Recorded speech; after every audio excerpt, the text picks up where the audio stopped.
नमस्कार, आदाब। आप देख रहे हैं न्यूज 18 JKLH का सोशल मीडिया प्लेटफॉर्म और मैं हूं इकबाल हुसैन। आज हम बात करेंगे जम्मू कश्मीर की उमर अब्दुल्ला सरकार के 1 साल के सफर की। उनका 1 साल पूरा होने जा रहा है, यानी जब से उनकी हुकूमत बनी है तब से 1 साल होने वाला है।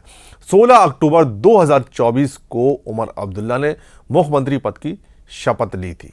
1 साल बाद यानी 2025 में हम ये समझने की कोशिश करेंगे कि जम्मू कश्मीर की जनता कितनी खुश है और नेशनल कॉन्फ्रेंस की सरकार अपने वादों पर कितनी खरी उतरी।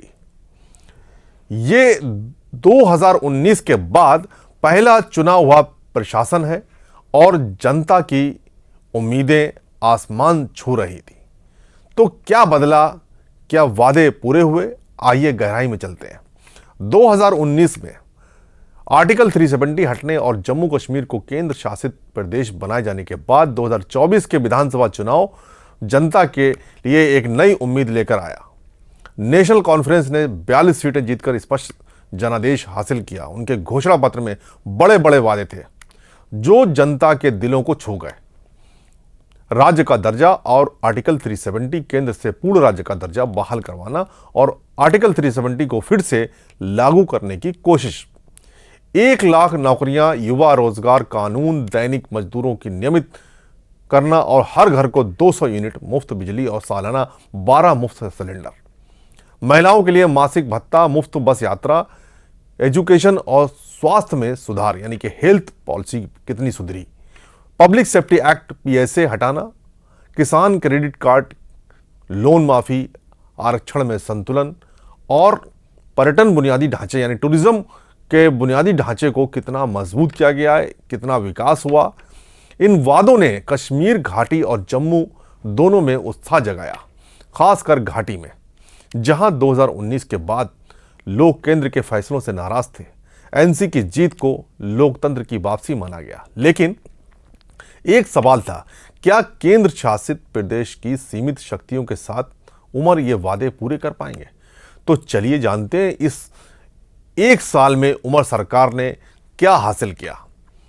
कुछ सकारात्मक यानी पॉजिटिव कदम जरूर उठाए गए हैं जिन्हें जनता ने सराहा भी है। महिलाओं के लिए मुफ्त बस यात्रा, घोषणा पत्र का एक वादा था कि महिलाओं को मुफ्त बस सेवा मिलेगी। ये योजना शुरू हो चुकी है और जो ग्रामीण इलाके हैं, ग्रामीण इलाकों तक पहुंच रही है। इससे दैनिक यात्रा आसान होगी, खासकर कामकाजी और कम आय वाली महिलाओं के लिए। वहीं सरकार ने 300 मेगावाट अतिरिक्त बिजली की व्यवस्था की, जिससे बिजली कटौती में कुछ कमी आई। 2025-26 के बजट में 1.12 लाख करोड़ का प्रावधान किया गया, जिसमें सड़क, बिजली और टूरिज्म पर ध्यान दिया गया। जम्मू क्षेत्र को प्रतिनिधित्व देने के लिए डिप्टी CM और कई मंत्री जम्मू से बनाए गए। ये 1983 के बाद पहली बार था जब जम्मू के लोग NC से जुड़ाव महसूस करने लगे। कुछ लोगों ने कहा, अब सरकार शब्द अपमानजनक नहीं लगता। हाल के पहलगाम हमले जैसे मामलों में सरकार ने विधानसभा में प्रस्ताव पारित कर जनता को आतंकवाद के खिलाफ एकजुट करने की कोशिश की। केंद्र के प्रोजेक्ट जैसे सोनमर्ग टनल के उद्घाटन में उमर ने PM मोदी की तारीफ की, जिससे पर्यटन को बढ़ावा मिला। ये कदम दिखाते हैं कि सरकार ने कुछ कोशिशें की हैं। जनसंपर्क कार्यालय सविता खोला गया ताकि लोग सीधे अपनी शिकायतें दर्ज कर सकें। लेकिन क्या यह काफी है? आइए अब दूसरा पक्ष देखते हैं। सकारात्मक कदमों के बावजूद जम्मू कश्मीर की जनता में असंतोष ज्यादा दिख रहा है। सोशल मीडिया और स्थानीय रिपोर्ट्स में लोग खुलकर अपनी नाराजगी जता रहे हैं। 1 लाख नौकरियों का वादा था, लेकिन केवल 575 लेक्चरर पद स्वीकृत हुए। युवा रोजगार कानून, दैनिक मजदूरों का नियतीकरण सब अधर में है। युवा परीक्षा घोटालों और आरक्षण बदलावों से परेशान है। मुफ्त 200 यूनिट बिजली का वादा पूरा नहीं हुआ। बिजली के बिल ऊंचे और कटौती बरकरार, यानी कि बिजली व्यवस्था में भी कोई सुधार देखने को नहीं मिला। इस पूरे लगभग करीब 1 साल होने जा रहा है।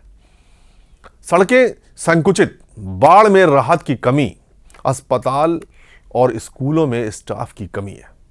यानी सोचिए ज़रा कि जो अस्पताल जैसी जो फैसिलिटीज़ हैं उस पर तो सरकार का पूरी तरह फोकस होना चाहिए था, लेकिन उसमें भी स्टाफ की कमी है।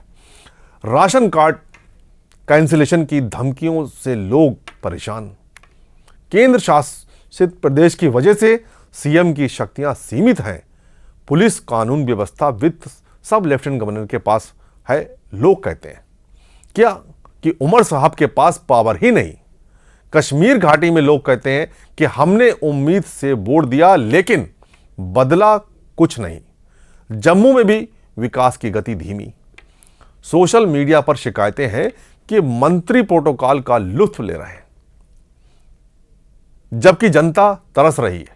खासकर बाढ़ जैसी आपदाओं में उमर अब्दुल्ला दिल्ली में थे, जिसे जनता ने गलत लिया। वहीं अगर अब हम बात विपक्ष की करें तो पीडीपी यानी पीपुल डेमोक्रेटिक पार्टी की अगर बात करें तो उन्होंने भी इस पर तंज कसा कि वादों से पलट गए। अब सवाल यह है कि वादों का क्या हुआ। केंद्र ने वादा किया था कि जल्द राज्य दर्जा बहाल होगा। सुप्रीम कोर्ट ने भी आदेश दिया, लेकिन 2025 तक देरी। उमर ने संसद और सभाओं में केंद्र पर दबाव डाला, लेकिन बीजेपी की हार के बाद प्रक्रिया रुकी। यह केंद्र का मामला है और एनसी की कोशिशें नाकाफी।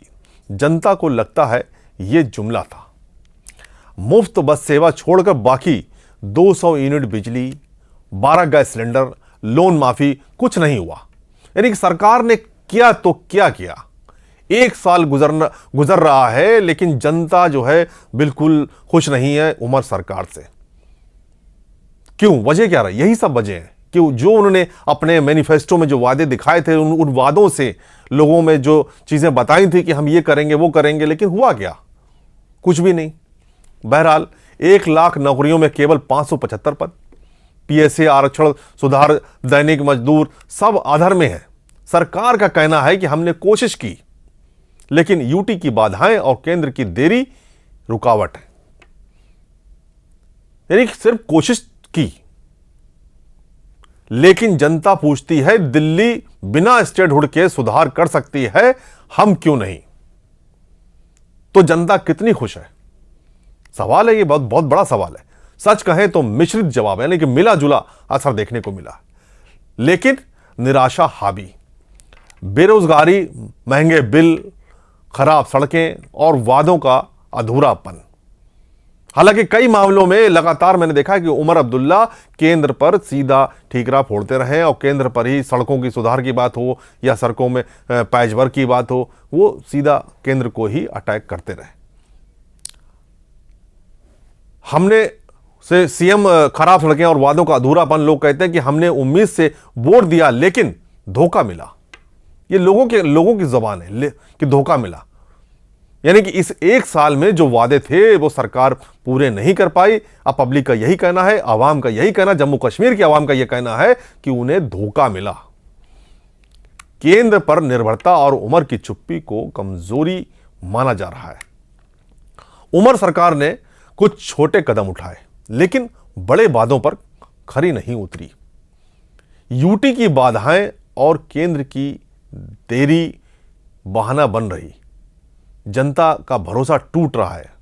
अगर सरकार को दोबारा विश्वास जीतना है तो चाहिए कि वादों पर टाइमलाइन है ना, टाइमलाइन बनाए, उनको तय करे कि हम ये समय सीमा में ये वादे पूरे करेंगे, तब पब्लिक पे भरोसा हो सकता है। जन शिकायतों का तेज समाधान बहुत जरूरी है कि जो लोगों की शिकायतें हैं, कई जगह जम्मू कश्मीर के मैंने ग्रामीण क्षेत्रों की जो खबरें देखी हैं कि वहाँ कहीं पानी की किल्लत है, कहीं पानी की बड़ी समस्या है, तो कहीं वो बिजली की समस्या है, कहीं बिजली के पोल डैमेज हो गए हैं, वो रिपेयर नहीं हो रहे हैं। इन महीनों से मतलब जो है वो रोड उनके नहीं है, निकलने की जो सड़कें हैं वो ढंग से नहीं निकल पा रहे हैं, या बच्चे स्कूल जाने में बड़ी दिक्कतें होती हैं। ये सब कहाँ गया? विकास तो कुछ दिखाई नहीं।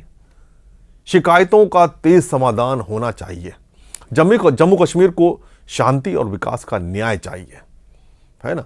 तो ये जो पीस लाने की भी बात हो रही है, तो ये कहीं ना कहीं जम्मू कश्मीर की सरकार की भी जिम्मेदारी बनती है कि इसमें उनको इन्वॉल्व होना पड़ेगा और वहाँ के डेवलपमेंट, वहाँ के लोगों को जो न्याय चाहिए उसके लिए उन्हें काम करना पड़ेगा। तब लोगों पे, उमर सरकार पर जो लोगों का भरोसा है वो बन सकता है। नहीं तो फिर जो बदलाव की जैसे बात जनता कर रही है तो वो भी हो सकता है। बस बहाने नहीं, क्या उमर सरकार अगले साल जनता की उम्मीदें पूरी कर पाई? यानी कि एक साल तो हो गया है, अब आने वाले पूरे दूसरे साल में क्या ये वादे जो किए गए हैं मैनिफेस्टो में, इस पर फोकस करेगी सरकार, उमर सरकार, है ना? ये जो वादे जो अधूरे रह गए हैं, क्या उन पे टाइमलाइन बनाएगी उमर सरकार? क्या ये तय करेगी कि इनकी समय सीमा ये होगी और उस समय सीमा पे वो पूरा किया जाए? हेल्थ जैसा सेक्टर जो है, सुविधाएं नहीं मिल पा रही हैं, जो अस्पतालों में स्टाफ की कमी है, क्या उसको पूरा कर पाएगी ये उमर सरकार? ये आने वाले साल में एक बड़ा चैलेंज होगा, बड़ा मतलब इनको सामना करना पड़ेगा इन सारी चीज़ों का। ये वक्त बताएगा। खैर, ये वक्त की बात है, ये वक्त बताएगा कि सरकार जनता की उम्मीदों पर सरकार कितना खरा उतर रही है। ये वक्त बताएगा। अपनी राय हमें कमेंट्स में ज़रूर बताएं। जय हिंद।